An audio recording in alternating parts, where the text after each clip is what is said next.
Bano be bamu ku bantu abampi abakungaanidde ekyebando mu ggombolola y'e Kawempe okukuza olunaku lwabwe olw'okumanyisa abantu ebikwata ku bulamu bwabwe lu International Dwarfism Awareness Day.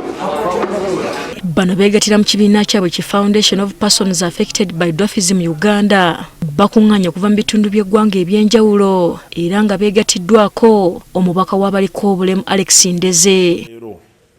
Batubuulidde ekyapawaliriza okwegatta.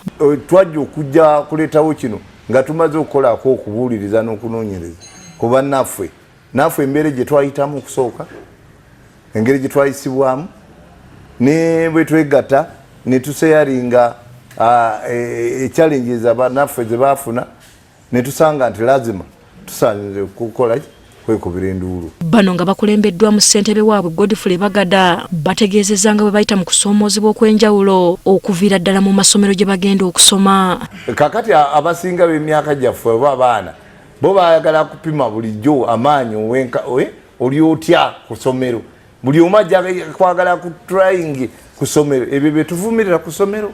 Ate ekirala baagala okulaba private parts zo. Ate bwe bagenda okufuna obuweereza bwa gavumenti kisukka naddala mu malwaliro ga gavumenti. Osobola ogenda mu ddwaliro nga naawe oli mulwadde ebitanda tobituuka naddala abo ab'embuto agenda okuzaala naye nga mazima weetaaga ekitanda at least ekikka bakuteekeko naye weesanga nti olina kusitulibwa busitulibwa. Ate bba abakyala bwe kituuka ku nsonga z'omukwano balemererwa okufuna abaagalwa oluvannyuma lw'okuyisibwamu amaaso. Abaami abakutwala like to use you like abagenda kukozesa bukozesa nti takwagala ku mutima. Okusoomoozebwa okulala kwe basanga bagamba tebamanyi muwendo gwabwe mutuufu mu ggwanga oluvannyuma lw'ekitongole ekivunaanyizibwa ku bibalo mu ggwanga Kiwubosi okulemererwa okubawa ekituufu. Bayinza otulowoozaako ng'abantu abalala yeti tulina ebizibu ebyaffe ebikwata ngaffe era weŋŋamba nti UBOS oba ekitongole kya gavumenti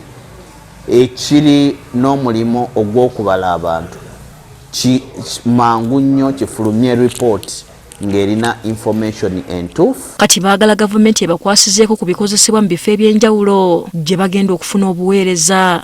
Esobola okussa naddala mu madwaliro, osobola okutuuka ku layini we bagabira eddagala nga tosobola kufunirayo eddagala lwakuba nti bagabira eri wala, naye gavumenti bwegamba nti tufuneyo engeri esobola okuleetamu abantu bano nga nabo bafuna empeereza mu ngeri ennungamu. Ye Alex Ndeze akiikirira abaliko obulemu mu Paalamenti agamba wakutwala ensonga zaabwe mu lukiiko lw'eggwanga olukulu zikubaganyizibweko ebirowoozo. Disabilities in this country have the right to respect and human dignity, and the state shall take measures to ensure that disabilities realize their full mental and physical potentials. Buli mwaka abantu bano bakuŋŋaana okukuza olunaku lwabwe mu nsi yonna nga ku mulundi guno batambulidde ku mulamwa ogugamba nti height is the only difference ky'oyinza okuvuunula nti enjawulo n'abantu abalala eri ku buwanvu bwokka. Asfa Nanvuma agafeeyo ku Spark TV.